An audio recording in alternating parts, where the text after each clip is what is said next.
Hey, Call It crew, and welcome to an episode of Call It Short and Sweet. As someone who suffers from really bad health anxiety, I, along with so many people, read a headline that scared the shit out of me, to be honest. And go ahead and read what just came out.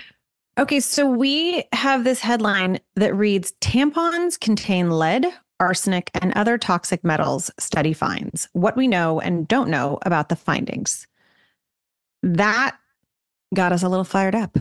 It did. And before I literally throw all my tampons into a fire, we wanted to bring on experts, real doctors. Yeah, toxic fire. Yes. We wanted to bring on real doctors that could talk to us about the findings so that we can get all more information for us and for our listeners. Yeah, for the crew, because my guess is that people with periods would like to know what they're putting in their body and how it might affect your body. Today, we are very grateful that Dr. Jenny Shearston is joining us, as well as Dr. Jennifer Ashton. We are so happy to have you with us, Dr. Shearston. Thanks so much. It's nice to talk with you. There's so much to say here. We thought a good starting off point, since you are so fluent in the material, would be for you to just say a bit about your findings and then maybe use that as a starting point. We investigated a variety of different tampons. We measured the concentrations of 16 different metals in tampons from 16 different brands, from 14 different brands, excuse me. And we found concentrations of 12 of those 16 metals in 100% of the tampons we tested. And so one of those was lead, and I think that one was probably the most concerning that we found. But I would like to emphasize, we've only found the presence of the metals inside the tampons themselves.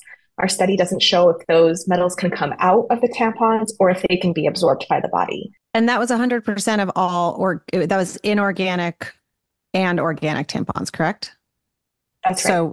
So I found that shocking, because you really do sort of think that you're doing something good by finding the unbleached organic tampons and probably paying an upcharge, and they actually still contain the metals. Right. So we found differences by organic and non-organic products. So for the organic tampons, they tended to have higher concentrations of arsenic. For the non-organic products, those ones tended to have higher concentrations of lead. So we did see variation by organic versus non-organic for metals. But I also will say that metals are one kind of class of chemicals, right? There are lots of other kinds of chemicals that could be present, including some of the ones that you just mentioned. So I think when you're making a decision about the kind of product that you might purchase, you need to weigh multiple things. I think for listeners hearing this, my initial reaction is, how does something like this, well, first off, are you the first person to ever test tampons in this way? So yeah, this is the first study to ever test tampons for metals, though there are studies that have looked at other kinds of chemicals in tampons. And then there are no regulations on tampons then containing certain things like this. There's nothing in our government that protects us from this. Tampons are regulated as a medical device by the Food and Drug Administration. But to my knowledge, there's not a requirement that they be tested for heavy metals, for example. What made you interested in this? What was the light bulb moment, or was it just given to you as a job? Was it an interest? How did you come to it?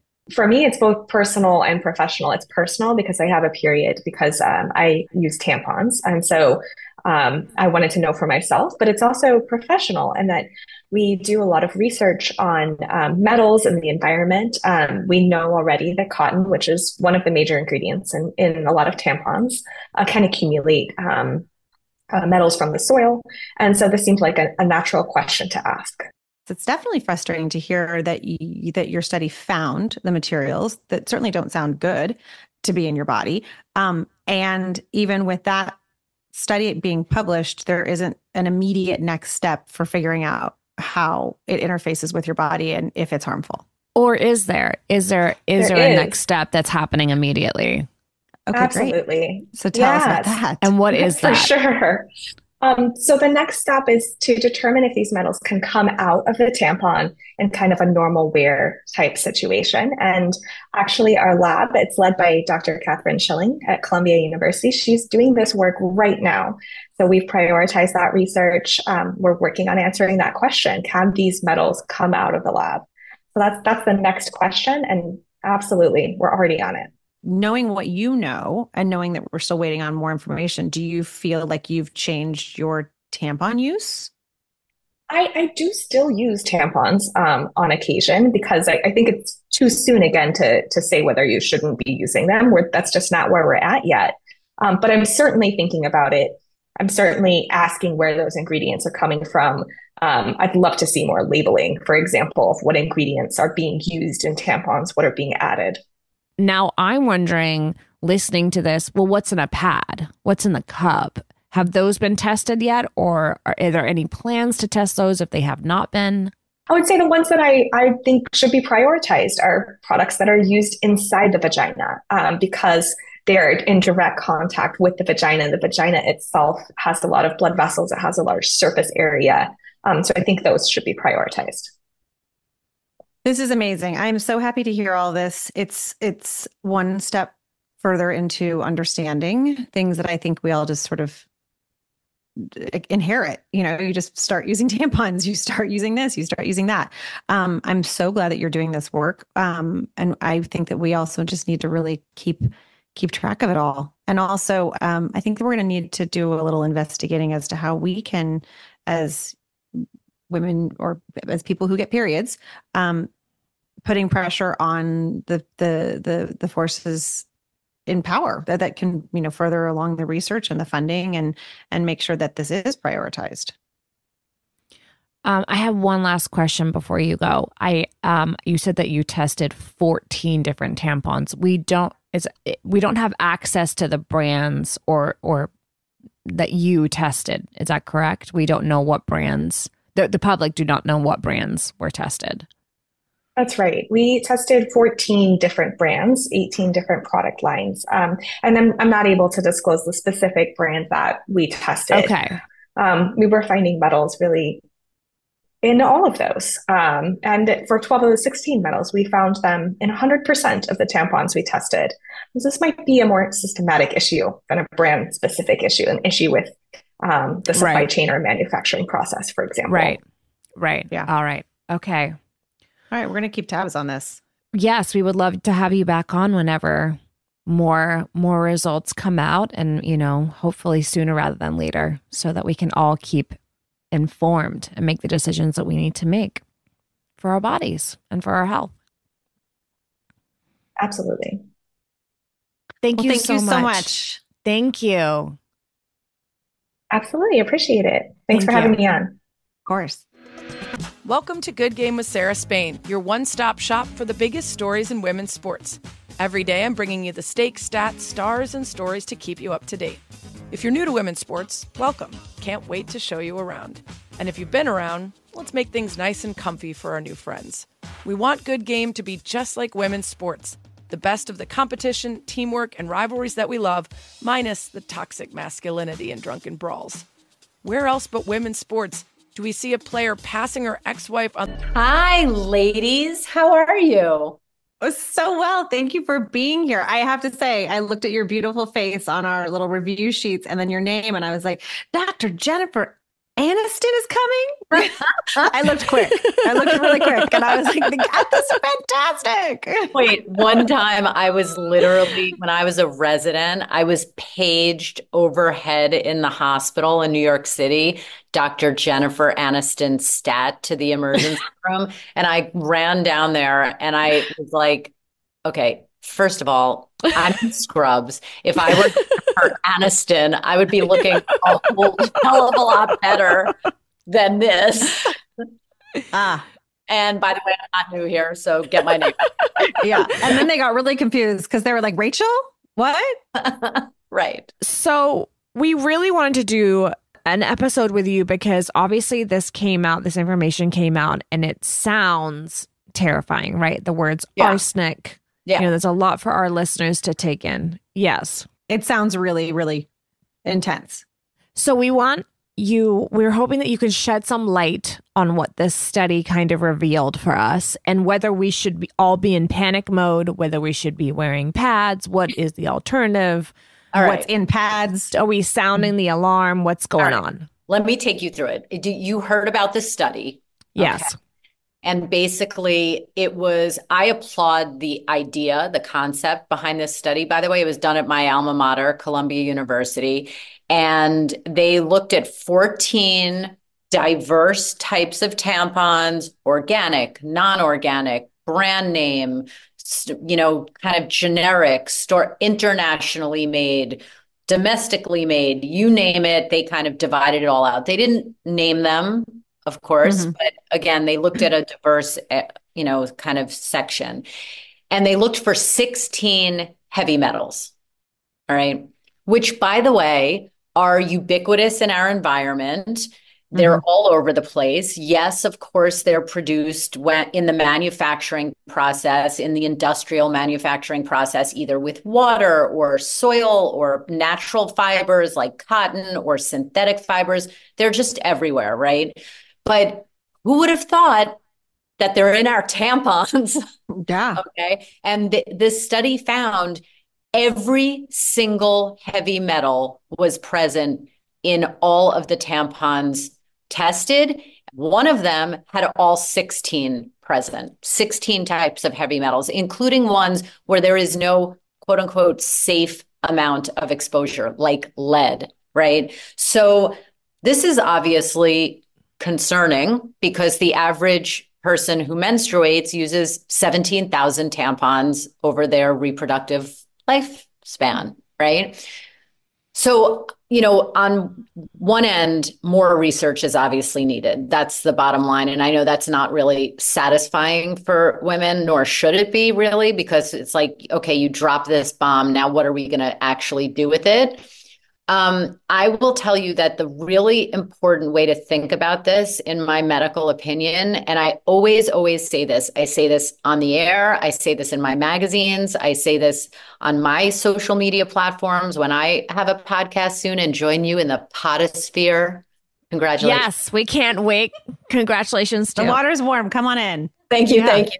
But, I'm always more concerned with teaching people how to think like a doctor than teaching them a fact that tomorrow we might learn is actually incorrect or erase that fact and we're going to replace it with a new one. And how to think like a doctor when you talk about any possible environmental toxicity is you have to think of really three things: a dose, how toxic is the compound or exposure you're talking about, and the frequency, right? And for some big picture, 35,000 foot view examples of that, take something like flying in an airplane, okay? Every time we fly, we're exposed to radiation exposure. A lot of people don't know that, but that's a fact, right? Now, that doesn't stop us from flying. I was going to say, I did know that, and I try to forget it every time I board. I did not know that. Thank you for reminding me. I did not know that, actually. Dr. Jennifer Aniston. Sorry. Okay, yeah. Yes. Are you even a real doctor? Right. I'm questioning everything about you now. Go right. ahead. So that's an example, right? The sunlight is known carcinogen, but we still go outside. Water can be deadly, but we still need water and we drink it. So the point is, when you talk about anything that is potentially toxic, you have to ask, well, in what dose, right? Like nuclear radiation is toxic with one dose, one exposure. It's very highly toxic, right? One dose, one frequency, one exposure can kill us. That's not the case with flying in an airplane. That's not the case with going outside and being exposed to UV radiation from the sun, right? So is it the case with something like heavy metals contained in a tampon that the majority of women are using 17,000 times across their lifetime? So what do we need to do? We need to say, A, are these tampon vaginal route exposures being absorbed into our bloodstream? So we need to have blood testing. That has not been done, right? things, if I put a pill inside someone's vagina, that pill can be absorbed into their bloodstream. We do that all the time in gynecology. And so it's possible there's physiology to support that it can be absorbed, but we don't know to what level, right? So that's number one. Number two, we need to compare head to head women who have used tampons their whole life and women who haven't. And then look at various health outcomes, right? Reproductive health outcomes, cancers, you name it, anything, weight gain, inflammatory conditions. I mean, all of those endpoints, which are going to take some retrospective studies, so going back in the past to look at that, but it's also going to take prospective studies, like starting now and looking 10, 20, 30 years down the road, which we don't have yet. I will say, to try to calm all of us down, you take the number of women around the world who have used tampons 17,000 times each, it can't possibly be such a high level toxicity, or we would have hundreds of millions, if not billions of women now over the last 50 years with a lot of adverse health outcomes. That's different than saying, could it contribute? Of course, it's possible that it contribute. I don't think anyone would say, yeah, put some heavy metal in.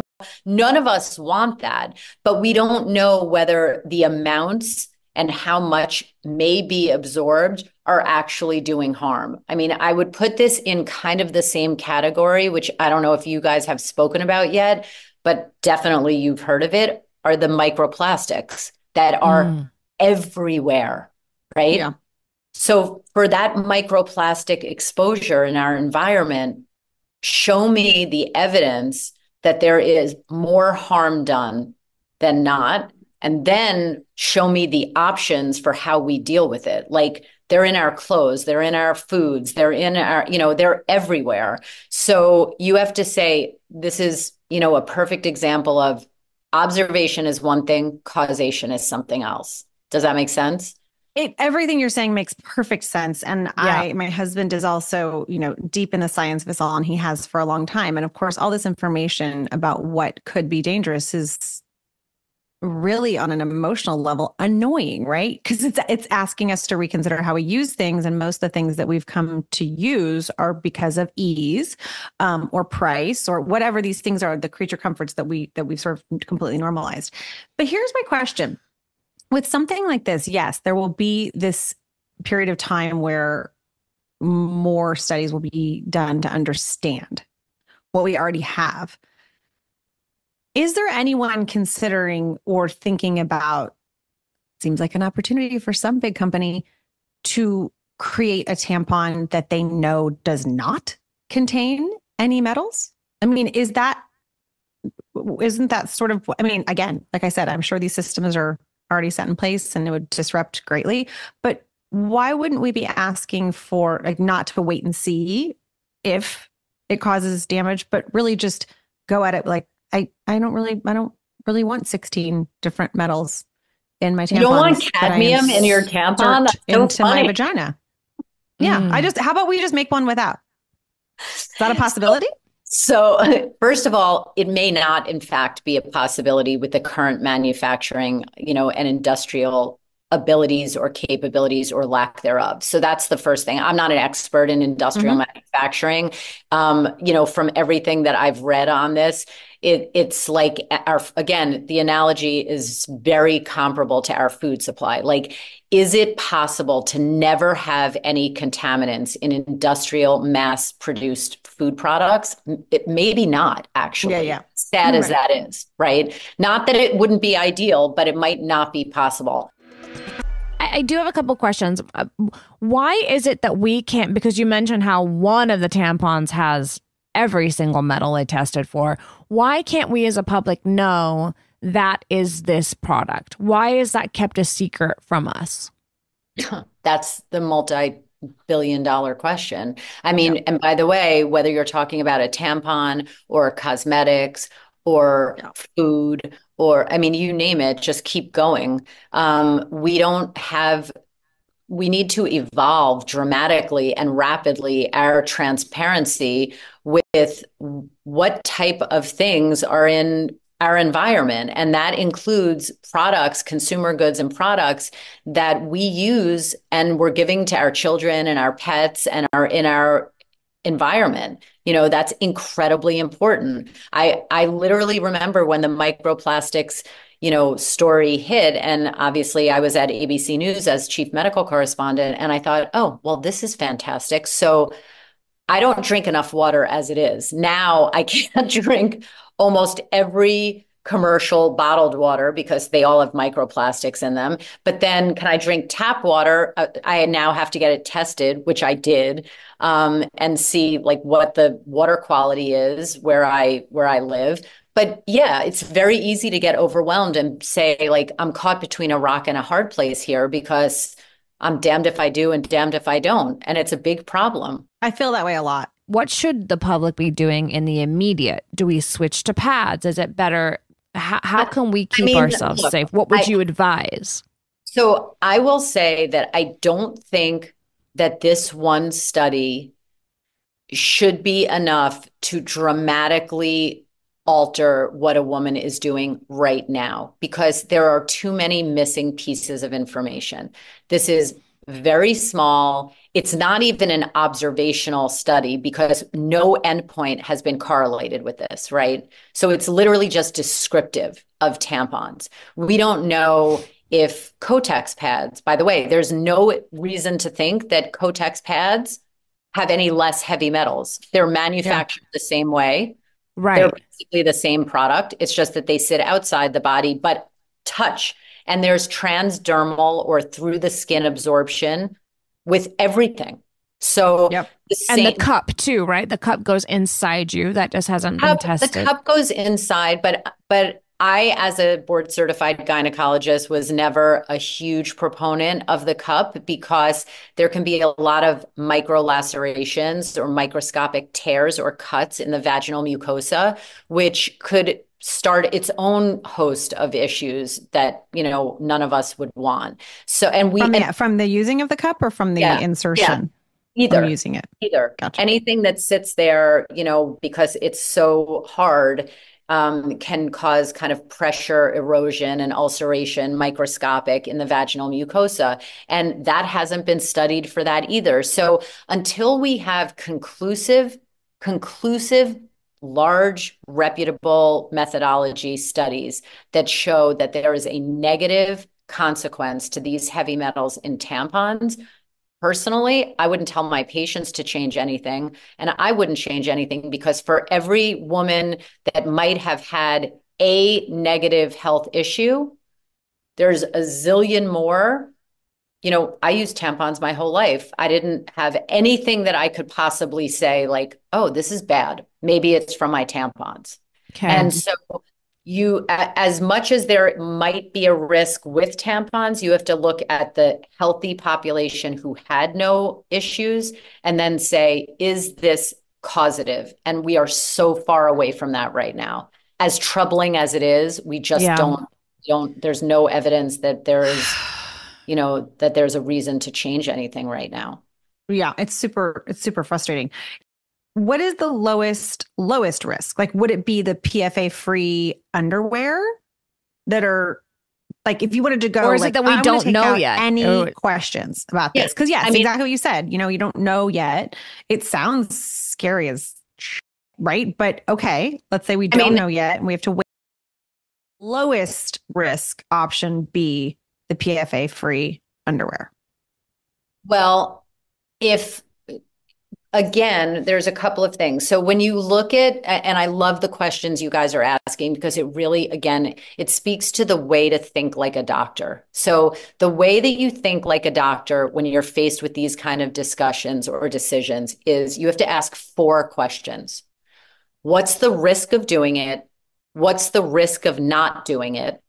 What's the benefit of doing it or something? What's the benefit of not doing it? And then what are the options or alternatives, right? So when you talk about this, you can say, well, what's the risk of using any of these tampons, any of the 14 types of tampons? Okay. Well, toxic shock syndrome. There's a risk of cost. There's a risk the risk of this heavy metal is a complete question mark. We don't know, right? Total unknown. What I would say for someone who is very nervous or anxious about this and wants to do something that they feel like maybe is better is, look, for over 15 years, I've been recommending organic tampons, not because I knew anything about heavy metals, because no one did before this study came out, but because I didn't like the idea of chlorine and bleach and fragrance and dyes being put on the cotton that are on the tampons I used, right? Like, same girl, same. I did the same thing.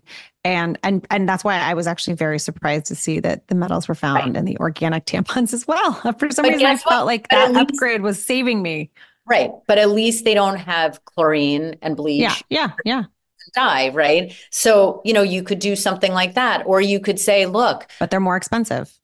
They're more expensive. And also remember what I said about the principle in pharmacology of a toxin, right? You need dose, you need frequency, you need a high potency toxin. So maybe you say, okay, I'm going to try to go for frequency. I'm going to try to lower my frequency. And instead of using 17,000 tampons over my lifetime, maybe I'm going to try to cut that in half. Or maybe I'm not going to use a tampon on the last 2 days of my period. I'm only going to use it on the first 2 days. So that will reduce someone's frequency. And that's a proactive, easy thing to do. It's not, people do that with alcohol all the time. They go, all right, I get it's a carcinogen. I'm not prepared to remove it totally from my lifestyle, but I'm going to cut it down dramatically. That moves the needle. That's something that we can all do. I like the way you think so much. So our tampons are not trying to kill us.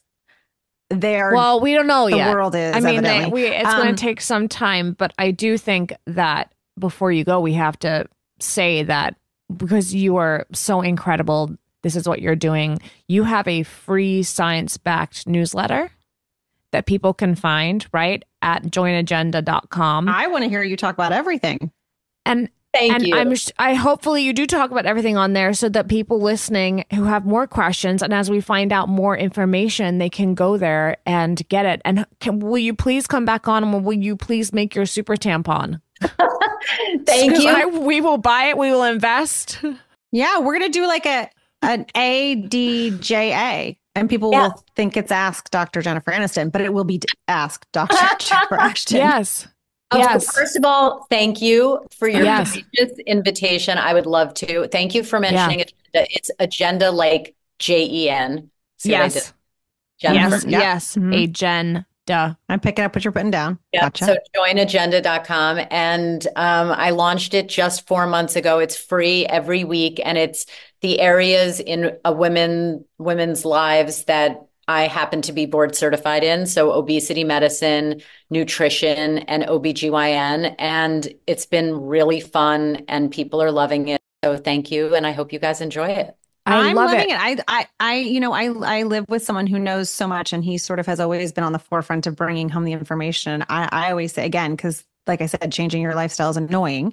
And yet, obviously, I'm not going to say no when the science is there. So it's a very delicate balance. It's the push-pull. And what I've found in the past, decades, as so much has changed, is it really, really helps to have someone give you their attention and their expertise and talk about how to rationally sift through the information. Because again, we live in a very, headline driven culture where it's like, it comes out and you're like, boom. And it's very easy to get super under all of it and think in a very directional way. And so I'm grateful that you have something where you can find, get more information. And like I said, I like the way you say it.